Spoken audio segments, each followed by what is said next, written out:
Alright guys, Andy from Your Image here again. I just want to show you guys a little trick and tip that we do. We've been doing this for about 4 or 5 years. No one else really seems to know about it, so I figured we'd probably tell some people.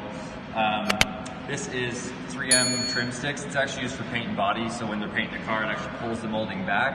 But for a wrap, it makes it so much nicer. You're not trying to jam a couple squeegees in to pull the window trims back. So this Tesla, you can kind of see if you get close that the molding gets pulled back enough to tuck the vinyl in, trim the vinyl so you're not cutting on the paint, and then it tucks perfectly under the molding, so you're not having any issues trying to use 2 squeegees or a squeegee and a trim stick to try and jam it into the molding, and it just never looks as nice as this. So we found that this works great. It is a 3M product, like I said. I don't have a part number for you, but it's something you can get at your local body shop or part shop. So yeah, have a look and try them out.